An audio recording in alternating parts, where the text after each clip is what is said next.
Ini bukan soal saya membela Gus Zaini ya, tapi kita cobalah bersikap adil. Jangan sampai ketidaksukaan kita kepada seseorang membuat kita untuk bersikap tidak adil. Ini memang berat, tapi bagaimanapun ini adalah, mungkin ini bisa disebut sebagai tindakan pembunuhan karakter karena pribadi yang diserang. Assalamualaikum warahmatullahi wabarakatuh. Alhamdulillah wassalatu wassalamu ala Rasulillah wa ala alihi wa sahbihi wa mawala amma ba'du.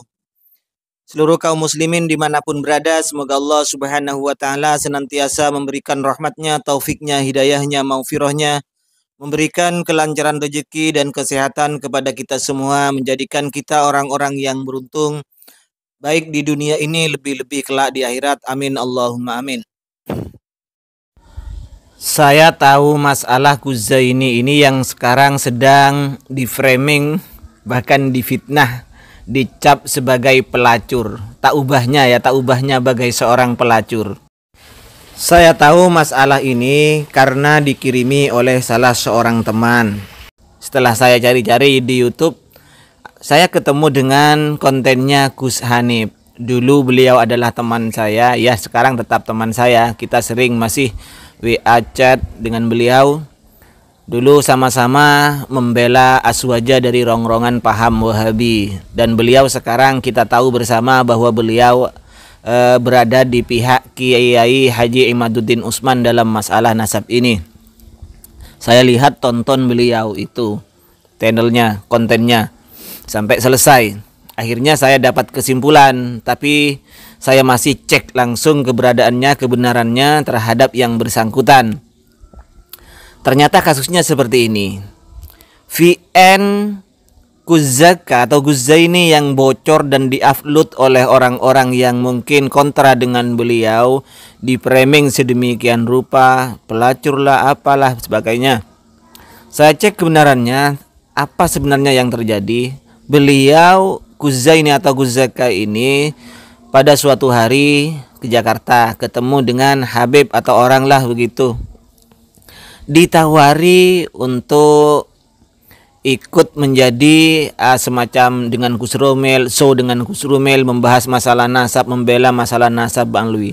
Tetapi beliau Gus Zaka itu kan tidak mau di situ. Anggaplah ditawari kontrak untuk membela Bang Lui seperti itu, untuk melakukan penelitian ke Mesir, ke Arab Saudi, ke Yaman untuk meneliti nasab Bang Alwi, mengecek keberadaan kitab-kitab manuskrip kuno, manuskrip lama. Saya juga memperhatikan VN beliau yang diupload oleh orang-orang yang kontra terhadap beliau itu ditawari, anggaplah semacam kontrak, tapi beliau kan tidak menerima. Dan ini di-framing sebagai seorang pelacur misalnya.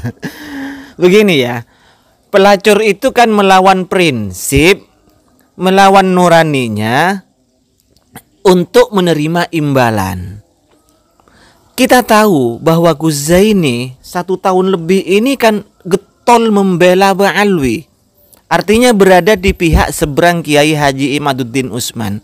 Sekarang ditawari kontrak oleh kebetulan yang sekolam, anggap yang sama, persepsinya yang sama tujuannya. Apakah ini pelacur?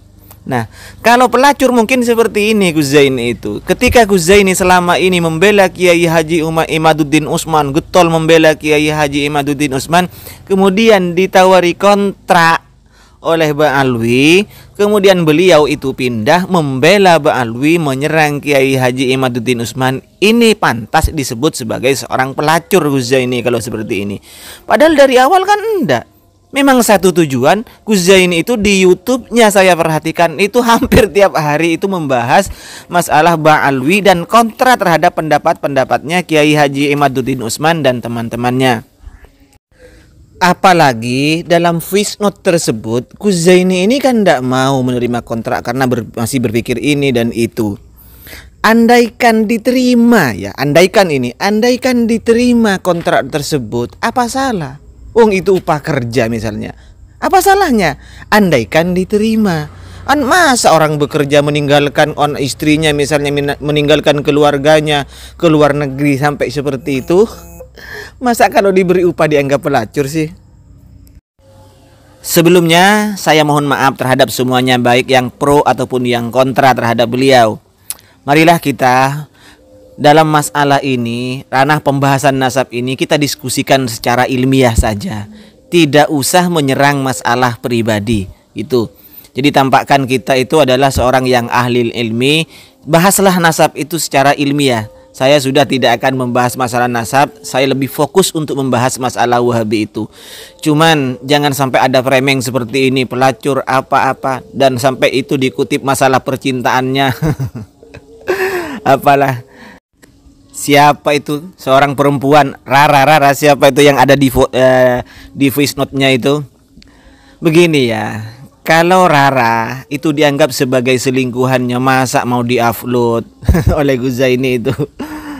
Ya, marilah kita berpikir dewasa, teman-teman. Jadi kalau memang ini mau dibahas terus lanjut, silahkan bahas secara ilmiah saja, ndak usah menyerang pribadinya. Oke, saya saat ini sangat setuju sekali dengan beliau Gus Hanif. Kita tahu Gus Hanif ini adalah orang yang kontra terhadap Gus Zaini, karena Gus Hanif berada di pihaknya Kiai Haji Imaduddin Utsman dan Gus Zaini berada di pihak Ba'alwi, katakanlah begitu. Tapi dalam hal ini Gus Hanif dengan berani, dengan gentle, beliau itu bukannya membela ya Gus Zaini, tapi meluruskan bahwa hal semacam ini ndak usahlah diperbesar-besarkan. Jangan di framing negatif hal-hal seperti ini. Baik, sekelumit kita dengarkan kutipan dari beliau Gus Hanif Farhan. Ini bukan soal saya membela Gus Zaini ya, tapi kita cobalah bersikap adil. Jangan sampai ketidaksukaan kita kepada seseorang membuat kita untuk bersikap tidak adil. Ini memang berat, tapi bagaimanapun ini adalah kabar dari langit, begitu ya. Bahwa kita menilai sesuatu, kita berbicara, berpendapat, berargumen, itu diupayakan untuk tidak memiliki kecenderungan berlebih terhadap satu dan lain orang atau lain kelompok. Melainkan kita sisihkan dulu rasa tidak suka, kita bicara seobjektif mungkin, sebisa-bisa kita gitu loh. Kalau Anda misalnya tidak menyukai Gus Zaini berbicara apa di konten, saya pun banyak tidak sukanya, tapi kemudian ketidaksukaan itu tidak bisa saya jadikan landasan untuk argumen kan. Semudah itu. Balik lagi soal Gus Zaini, itu memang diajak. Beliau itu memang orang yang dianggap berpengaruh loh. Makanya karena beliau memang orang dianggap memiliki punya pengaruh, dianggap punya kualitas, beliau itu ditawarkan untuk bekerja sama. Begini lah, beliau merasa punya kemampuan. Beliau merasa bahwa ini bisa kemudian untuk membantah tesis Kiai Majuddin Usman Al-Bantani, ya silahkan. Itu loh. Kendati pun akhirnya sama sekali tidak bisa membantah, ya udah gitu loh. Saya mendukung Kiai Haji Majuddin Usman Al-Bantani dalam rangka kajian ilmiah dan pergerakan-pergerakan Kiai Majuddin Usman Al-Bantani dalam rangka memberi pencerahan kepada umat. Itu kan tujuan kita. Bagaimana umat tercerahkan? Misalnya kalau kita melihat seumpama ada hegemoni yang dilakukan oleh satu kelompok tertentu di tengah masyarakat yang ini bisa melemahkan semangat keilmuan masyarakat dalam hal apapun, wabil khusus dalam keagamaan, dengan atas nama berkah dan karomah segala macam itu, kita berikan kebebasan, kita berikan pembebasan di sana dan pencerahan di sana.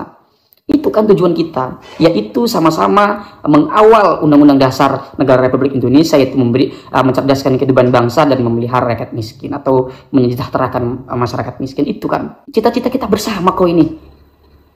Ya tinggal orang yang mau sadar atau tidak lah gitu loh. Jadi saya pikir tidak perlu lebay juga untuk soal voice note Gus Zaini yang saya pikir itu normal saja. Lebih baik kita fokus ke kajian ilmiah. Soal Kiai Haji Majuddin Usman Al-Bantani ini memang tidak terbantahkan. Misalnya memang selama ini saya belum pernah menemukan bantahan yang memang benar-benar bisa mematahkan Kiai Majuddin Usman Al-Bantani. Wabil khusus RA ya, RA ini kan yang katanya tidak bisa atau belum juga memberi pertanyaan dari Kiai Majuddin Usman Al-Bantani yang 12 itu. Walaupun ada narasi katanya RA terlalu besar, terlalu ini untuk Kiai Mat yang apalah ya. Ya terserah lah ya, tapi intinya jawaban itu belum pernah ada, baik itu langsung dijawab oleh RA atau tidak begitu ya. Saya hanya ingin menyampaikan itu saja soal poin dari Gus Zaini. Jadi tolonglah Anda yang apalagi sampai menyerang ke persoalan percintaan itu, coba Anda bayangkan saja, kita sebagai makhluk etis ya. Kita sebagai makhluk bersosial, sebagai makhluk bermoral, kita kan itu bermasyarakat bersosial. Ada pakem-pakem konvensi di sana yang kita sepakati untuk bagaimana cara kita bersikap sebagai pribadi, sebagai orang yang berkelompok. Itu kan kita harus menyadari itu. Dan di situ ada nilai, ada etika, ya kan? Nah, ketika Anda terlalu fokus menyerang ke persoalan pribadi orang, yang itu adalah masuk ke dapurnya orang, lalu Anda membuat postingan itu seumpama disertai dengan gairah berlebih, kecenderungan berlebih, tendensi berlebih, karena Anda misalnya tidak menyukai Gus Zaini atau membenci, Maka di sini status Anda sebagai makhluk bermoral dan makhluk beretika itu bagaimana gitu loh. Anda bisa bayangkan jika Anda di posisi Gus Zaini, atau Anda bisa bayangkan jika Anda memiliki anak seorang perempuan lalu dijadikan bahan olok-olokan di tengah publik. Bagaimana perasaan Anda?